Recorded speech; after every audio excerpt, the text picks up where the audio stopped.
is Laura and I'm going to be teaching you how to make flesh tones. Today we're going to focus on lighter flesh tones and colors which complement them when creating shadows.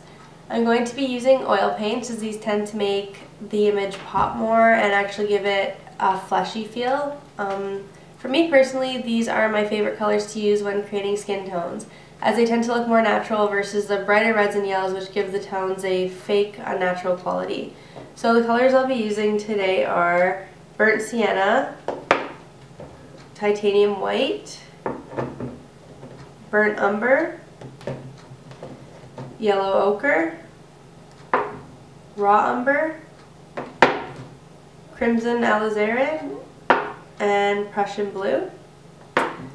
Now a lot of people tend to add these colors in, like brighter colors, so there's brighter yellows and brighter reds. They tend to add those into their paintings to lighten up their pieces or make them pop even more. But for now I'm just going to focus on these as it's what I'm working on in my series, and I'm really loving the way they're turning out. It looks very natural. Okay, so to start off, I'm going to show you how to create a basic skin tone. This is the tone that I use throughout a lot of my paintings. So in the face, I use it the most, probably out of all of them.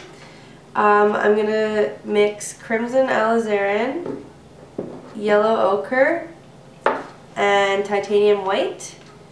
So depending on what type of tone I want, I'm going to either use more red to make it more red or more yellow to make it more yellow. And depending on how light I want the skin tone, I can add as much white as I need. So I'm going to show you basically half and half, and then a decent amount of white to lighten it up.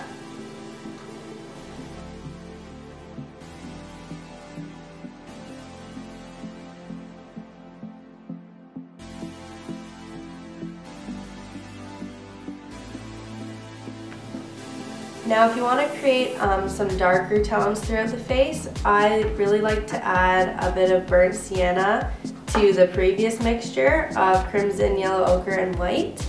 So I'm going to add a decent amount, not too much, but it's going to create a nice chocolatey brown that really helps transition into shadows.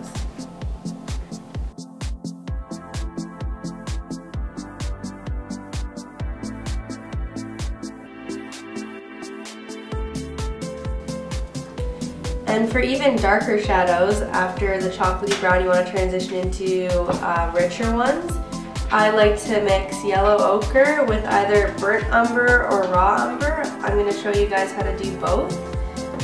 If you mix it with burnt umber, it's a warmer color, so it's going to turn out to look more red. And if you mix it with raw umber, it's a cooler color, it's going to turn out more green. So depending on the tones throughout the face, it's your own preference, it's whatever you want to do.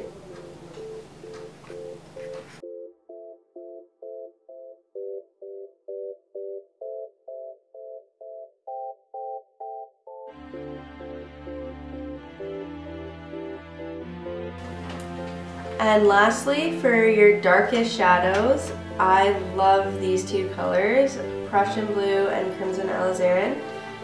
When you mix them together, they create a really deep, rich, almost black looking color. I never use black because it makes the painting look flat, but this really pops, and it really just creates amazing contrast within the tones.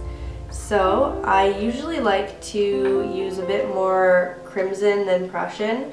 It looks a little blacker in my opinion, whereas if you use more Prussian it looks too purple. So I'll show you how to do that.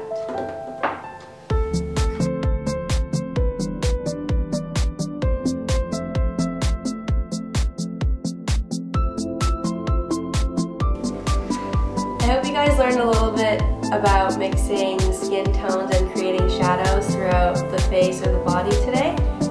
Thank you so much for watching, and I hope